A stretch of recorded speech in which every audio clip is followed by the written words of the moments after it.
Hai semua, Assalamualaikum warahmatullahi wabarakatuh.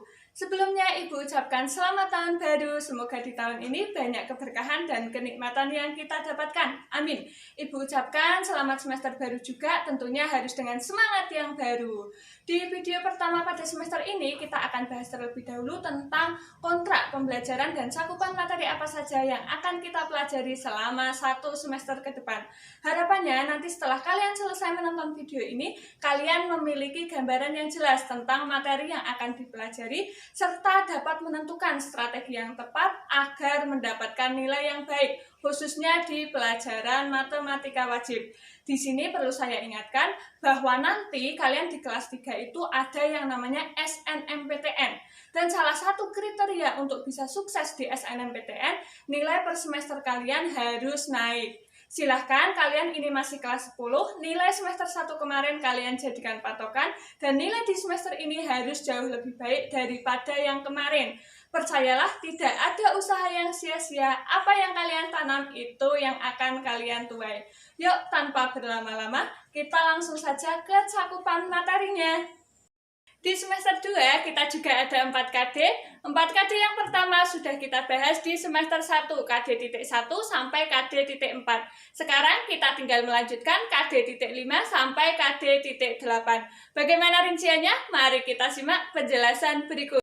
KD 3.5 dan KD 4.5. 3.5 menjelaskan operasi komposisi pada fungsi dan operasi inverse pada fungsi inverse serta menentukan eksistensinya. Kemudian 4.5-nya menyelesaikan masalah yang berkaitan dengan operasi komposisi pada fungsi dan operasi inverse pada suatu fungsi. Berdasarkan KD 3.5 dan KD 4.5 ini, kita dapat menyimpulkan bahwa nanti di bab 5 kita akan belajar tentang komposisi fungsi dan inverse fungsi. Untuk bab 5 sendiri nanti kita bagi menjadi 6 bagian. Yang pertama kalian akan belajar tentang operasi aljabar fungsi, kemudian komposisi fungsinya, menentukan nilai fungsi jika komposisi fungsinya diketahui, sifat-sifat komposisi fungsi, inverse komposisi fungsi, penerapan komposisi dan inverse fungsi. Selanjutnya KD.6, 3.6 dan KD 4.6. 3.6-nya menjelaskan rasio trigonometri baik sinus, kosinus, tangen, kosekan, sekan, dan kotangen pada segitiga siku-siku. Kemudian 4.6-nya menyelesaikan masalah kontekstual yang berkaitan dengan rasio trigonometri pada segitiga siku-siku. Dari KD 3.6 dan KD 4.6 ini kita dapat menyimpulkan bahwa di bab 6 kita akan belajar tentang rasio trigonometri pada segitiga siku-siku. Bab 6 sendiri nanti kita bagi menjadi 3 bagian, ada ukuran sudut, kemudian perbandingan trigonometri pada segitiga siku-siku, dan yang terakhir nanti kita akan belajar tentang perbandingan sudut istimewa. Itu di bab 6. Sekarang kita lanjut ke KD 3.7 dan KD 4.7. 3.7-nya menggeneralisasi rasio trigonometri untuk sudut-sudut di berbagai kuadran dan sudut-sudut berelasi. Kemudian 4.7-nya menyelesaikan masalah kontekstual yang berkaitan dengan rasio trigonometri sudut-sudut di berbagai kuadran dan sudut-sudut berelasi. Dari KD ini dapat disimpulkan nanti di bab 7 kita akan belajar tentang rasio trigonometri di berbagai kuadran dan sudut-sudut relasinya atau sudut-sudut berelasi. Untuk bab 7 sendiri kita bagi menjadi 3 bagian juga.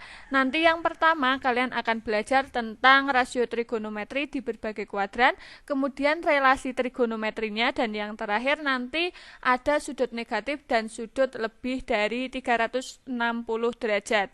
Sekarang ke KD yang terakhir, KD 3.8 dan KD 4.8. KD 3.8 menjelaskan aturan sinus dan kosinus, kemudian 4.8-nya menyelesaikan masalah yang berkaitan dengan aturan sinus dan kosinus. Dari KD 3.8 dan KD 4.8, maka bab 8 kita akan mempelajari tentang aturan sinus dan kosinus. Untuk bab 8 sendiri kita bagi menjadi 3 subbab, ada aturan sinus, aturan kosinus, dan yang terakhir luas segitiga. Sekarang kalian sudah tahu ya materi apa saja yang akan kalian pelajari selama semester 2. Nanti di bab 5 kalian akan belajar tentang komposisi dan inverse fungsi yang akan dibagi menjadi 6 subbab. Kemudian di bab 6 kalian akan belajar tentang rasio trigonometri pada segitiga siku-siku yang akan dibagi menjadi 3 subbab. Dan bab 7 ada rasio trigonometri di berbagai kuadran dan sudut relasinya yang akan dibagi menjadi 3 subbab juga. Dan yang terakhir bab apa? Yang terakhir tentang aturan sinus dan kosinus yang akan dibagi menjadi 3 subbab.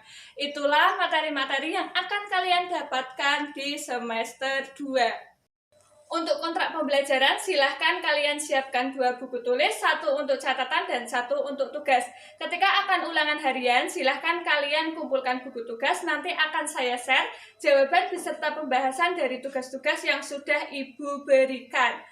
Kalian dapat menggunakan untuk mempersiapkan ulangan harian. Kemudian jangan lupa perhatikan juga kedisiplinan baik absensi maupun waktu pengumpulan tugas.